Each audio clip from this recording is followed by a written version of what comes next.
Olá pessoal do 8º ano da Rede Municipal de Ensino de Picos, tudo bem com vocês? Aqui quem fala é o professor Rubens Leal da disciplina de História.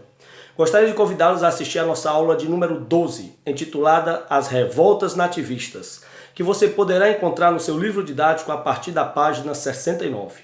Vamos nessa então? Então pessoal, como foi dito semana passada, o povo brasileiro sempre foi um povo aguerrido, um povo lutador. O povo que sempre lutou por seus direitos e não aceitou de forma alguma as determinações impostas pela metrópole portuguesa. O povo brasileiro sempre teve literalmente o sangue quente e sempre reivindicou melhorias e liberdades ao longo da história.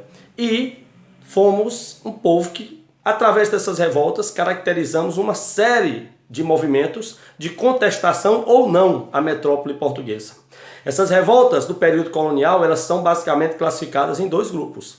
Nós vimos semana passada que elas podem ser revoltas emancipatórias, que eram aquelas que queriam a ruptura definitivamente com a metrópole portuguesa e a independência do Brasil. Foram elas a Inconfidência Mineira, a Conjuração Baiana e a Revolução Pernambucana. Mas essas revoltas nós deixaremos para a próxima semana, porque hoje nós faremos uma reprise das revoltas nativistas. As revoltas nativistas foram 4 no total. 4 revoltas em locais do interior do Brasil que contestavam certos aspectos da colônia, certos problemas internos que ocorriam nas províncias naquela época, mas que não chegaram a propor uma ruptura definitiva com Portugal.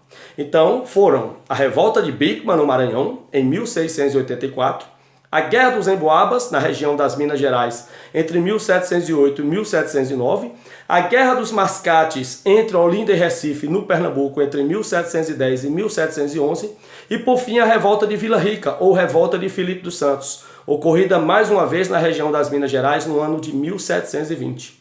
E o que nós faremos hoje é explicar mais ao fundo cada uma dessas revoltas nativistas. A começar pela Revolta de Bickman no Maranhão, ou Revolta de Beckman no Maranhão, como vocês queiram, ocorrida no ano de 1684. E eu explico. Os fazendeiros maranhenses, liderados pelo irmão Manuel Bickman e Tomás Bickman, eram irmãos e grandes fazendeiros, daí o termo Revolta de Bickman, em alusão ao sobrenome dos dois líderes, Manuel e Tomás. Esses irmãos Bickman vão liderar um movimento de fazendeiros maranhenses que estavam dispostos a escravizar os índios para trabalhar na lavoura canavieira, para a produção de açúcar. Haja vista que esses fazendeiros maranhenses estavam passando por uma crise econômica e não tinham condições de comprar negros africanos no mercado, porque os mesmos custavam muito caro. Então eles queriam escravizar os índios, mas tiveram um grande obstáculo nesse processo, que eram os padres da Companhia de Jesus.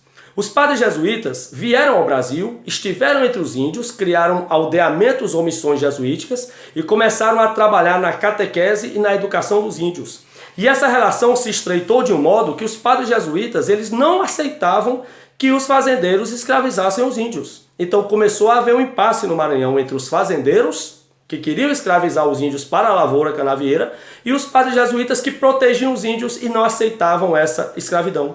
E desse impasse, o governo português foi chamado para resolver. O governo português então foi ao Maranhão e resolveu o impasse da seguinte forma.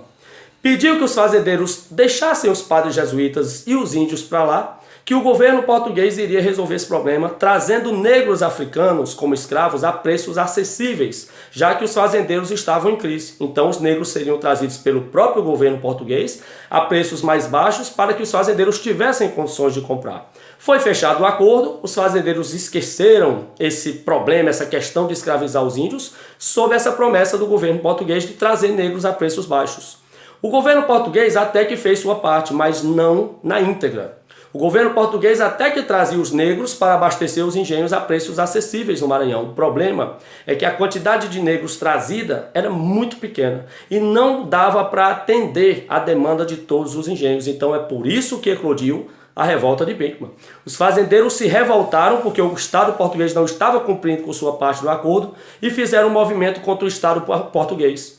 Foram coibidos, presos os líderes, condenados à morte e executados pelo Estado português sob o crime de subversão, de rebeldia contra o Estado. Assim acabava a primeira revolta nativista. A segunda ocorreu na região das Minas Gerais. Envolveu, de um lado, os bandeirantes paulistas, descobridores das primeiras minas de ouro na região das Minas Gerais no início do século XVIII, e do outro, os forasteiros, apelidados de emboabas. E o motivo da guerra dos emboabas, da revolta dos emboabas, entre bandeirantes paulistas e forasteiros, era sobre o direito de explorar essas minas de ouro. Os bandeirantes paulistas, que foram os primeiros descobridores dessas minas, eles se achavam no direito de explorá-las sozinhos. Eles não queriam aceitar dividir essa exploração com ninguém. Só que os forasteiros, os emboabas que foram chegando na região após a notícia da descoberta do ouro, queriam também o direito de explorar essas minas. Daí começou a guerra. A guerra começou em 1708 e findou no ano seguinte com a vitória dos forasteiros, dos emboabas. Com a vitória dos emboabas, o direito de exploração das minas foi democratizado entre todos os grupos. Os bandeirantes paulistas, que foram os descobridores, assim como os forasteiros que chegaram nos anos posteriores à descoberta. Então houve uma generalização da exploração das minas, independente de quem descobriu ou não. Terceira revolta foi a Guerra dos Mascates, a terceira revolta nativista. Uma guerra política entre Recife e Olinda.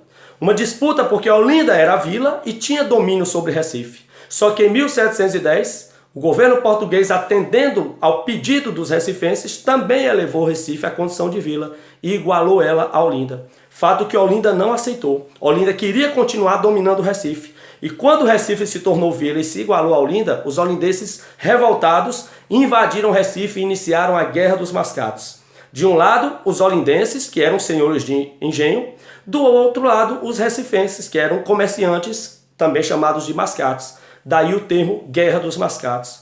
Em 1711, a vitória dos mascates, dos comerciantes recifenses, e Recife foi mantida na condição de vila. Logo em seguida, tornou-se cidade e assumiu o papel de capital de Pernambuco, que ocupa até hoje esse papel. E a última revolta nativista, é bom a gente relembrar, foi a revolta de Vila Rica, que aconteceu na região de Vila Rica, hoje Ouro Preto, em Minas Gerais, também chamada de revolta de Filipe dos Santos, porque ele foi um grande minerador que liderou essa revolta. Essa revolta de grandes mineradores era contra o sistema de exploração do ouro por parte do governo português, que cobrava muitos impostos. Então a ideia é que os grandes exploradores de ouro não pagassem impostos mais ao governo português. A ideia é que o governo fechasse a Intendência das Minas, que era um órgão regulador da exploração de ouro na região, fechasse as casas de fundição e suspendesse a cobrança do quinto, que era o imposto sobre o ouro. Só que a revolta também foi sufocada pelo governo, que não aceitou abrir mão dos impostos sobre o ouro, prendeu Filipe dos Santos e ele foi condenado à morte, enforcado e esquartejado para servir de exemplo que não se deveria fazer movimentos contra o governo português. E aqui nós terminamos. Próxima aula nós trataremos das revoltas emancipatórias que queriam a ruptura do Brasil. Forte abraço e até lá.